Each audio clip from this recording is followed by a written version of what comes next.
भ्रष्टाचार के, उस पर बात ना करके बल्कि बात की उन्होंने एक तरह से कहीं ना कहीं दूसरी जो पार्टियां हैं उन पर आरोप लगाने की कोशिश की है। और आपको बड़ी खबर बता देते हैं, दिल्ली की मुख्यमंत्री आतिशी की मुश्किलें फिलहाल बढ़ती हुई नजर आ रही हैं। जी हां, चुनाव प्रचार में पीडब्ल्यूडी और दिल्ली सरकार के सरकारी वाहन के इस्तेमाल को लेकर आतिशी के खिलाफ एफआईआर दर्ज हुई है। बड़ी खबर, ब्रेकिंग न्यूज आपको बता रहे हैं। दिल्ली की सीएम आतिशी पर आचार संहिता का उल्लंघन का आरोप है। आम आदमी पार्टी के खिलाफ भी मामला दर्ज किया गया है। आतिशी के खिलाफ दिल्ली भाजपा उपाध्यक्ष केएस दुग्गल की शिकायत पर चुनाव आयोग ने गोविंदपुरी थाने में एफआईआर दर्ज कराई है। चुनाव आयोग की शिकायत पर पीडब्ल्यूडी के एग्जीक्यूटिव इंजीनियर संजय कुमार के खिलाफ भी एफआईआर दर्ज की गई है।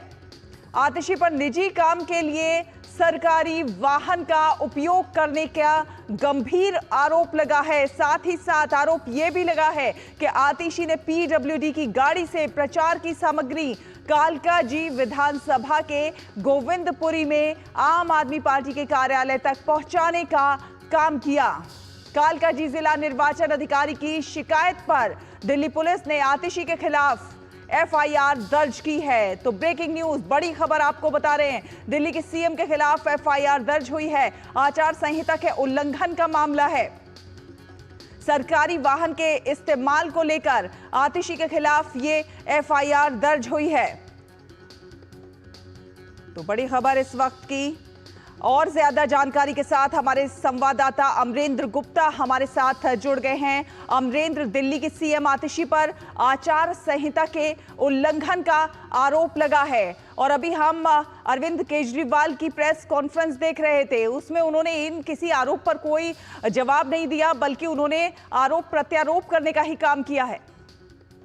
सैला, बिल्कुल सही बात है। मैं आपकी पहले आतिशी वाले मामले पर अपनी बात रखूंगा, फिर केजरीवाल पे आऊंगा। देखिए, दिल्ली की मुख्यमंत्री जो आतिशी मारलेना है, उनकी लगातार मुश्किलें बढ़ती जा रही हैं, क्योंकि उनके ऊपर ये आरोप है कि उन्होंने जो उनका कालकाजी से वो विधायक चुनाव में प्रत्याशी हैं और वो उनका कार्यालय खुल रहा था गोविंदपुरी में, और गोविंदपुरी में जो चुनाव कार्यालय पे जो सामग्रियां पहुंचाई जा रही थी वो पीडब्ल्यूडी की गाड़ी से पहुंचाई जा रही थी। वहां पर जब कुछ लोगों को पता चला, स्थानीय लोगों को, तो उन्होंने इसकी शिकायत वहां बीजेपी के लोगों से की। और वहां पर जब जो भारतीय जनता पार्टी दिल्ली के उपाध्यक्ष हैं केएस दुग्गल पहुंचे और उन्होंने बाकायदा इस पूरे गाड़ी से जो सामान पहुंचा रहे थे उसका एक वीडियो भी बनाया और इसकी उन्होंने लिखित शिकायत गोविंदनगर थाने में दी। और उसके बाद गोविंदनगर थाने में जो जिला निर्वाचन अधिकारी है उनकी संस्तुति के बाद मुख्यमंत्री आतिशी पर जो है चुनाव उल्लंघन को लेकर एफआईआर दर्ज कर ली गई है। ये तो एक बड़ी खबर इसलिए भी मानी जा सकती है कि देखिए, जिस तरह से अगर आप देखें तो एक शिकायत अभी और मिली है आतिशी के खिलाफ,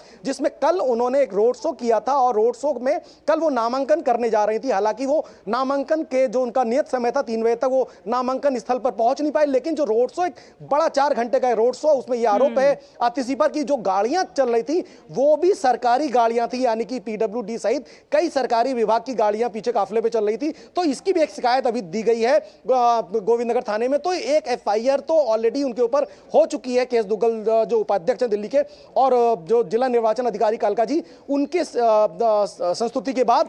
और इसके बाद एक दूसरी लेकिन सवाल ये भी है कि देखिए, आचार संहिता में क्या कुछ रूल्स होते हैं, क्या रेगुलेशंस होते हैं, क्या वो जानती नहीं है या फिर जानबूझकर इसका उल्लंघन किया है?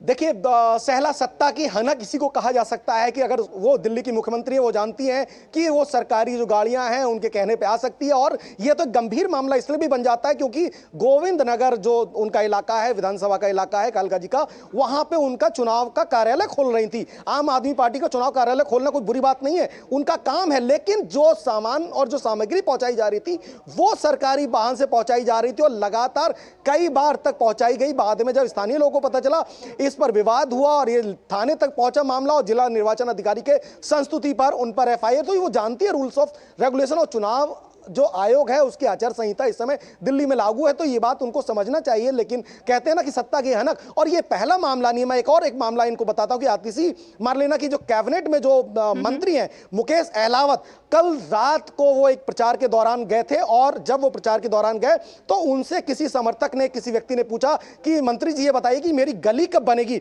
और इसके बाद जो मुकेश अहलावत के समर्थक थे, दर्जनों की संख्या में आप देखिए उस व्यक्ति के साथ मारपीट हुई है, उनकी मां वहीं खड़ी थी, उनके साथ धक्का मुक्की हुई है और इसका वीडियो जो है सोशल मीडिया पर वायरल हो रहा है और इसकी भी शिकायत की गई। यानी कि जो आम आदमी पार्टी के मंत्री हैं उनकी भी सत्ता की हनक देखी जा सकती है कि चुनाव, एक तरफ तो वो जहां चुनाव प्रचार में जा रहे हैं और उसके बाद अगर उनसे कोई व्यक्ति ये पूछ लेता है कि मेरी सड़क और मेरी गली क्यों नहीं बनी, तो उस पर वो धक्का मुक्की उनके समर्थक करते हैं, उनके साथ मारपीट करते हैं। ऐसा आरोप मुकेश अहलावत के पास है। और मुकेश अहलावत जो आम आदमी पार्टी के हैं, वो 2020 में विधायक बने हैं, पहली बार विधायक बने हैं। 5 मंत्रालय हैं, उसमें उनके पास SC ST मंत्रालय है, इसके अलावा उनके पास लेबर और श्रम और एम्प्लॉयमेंट मंत्रालय है, इसके बाद लैंड मंत्रालय, तो कई मंत्रालय हैं। और देखिए केजरीवाल की जो आपने बात की थी प्रेस कॉन्फ्रेंस के माध्यम से, उन्होंने कहा कि हम व्यवस्था को बदलने आए हैं, हम इस व्यवस्था को बदलने के लिए आए हैं और दिल्ली पढ़े लिखे लोगों की है और दिल्ली जानती है कि सही क्या है।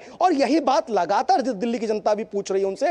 ये जो सवाल व्यवस्था चलाने के लिए कुछ रूल्स और रेगुलेशंस होते हैं और वो सभी पर मान्य होते हैं, ये भी बात उनको समझ लेनी चाहिए। फिलहाल धन्यवाद अमरेंद्र, ये तमाम अपडेट्स हमारे दर्शकों से साझा करने के लिए। फिलहाल एक छोटा सा ब्रेक के उस पार खबरों का सफर जारी रहेगा। आप देखते रहिए DD न्यूज़।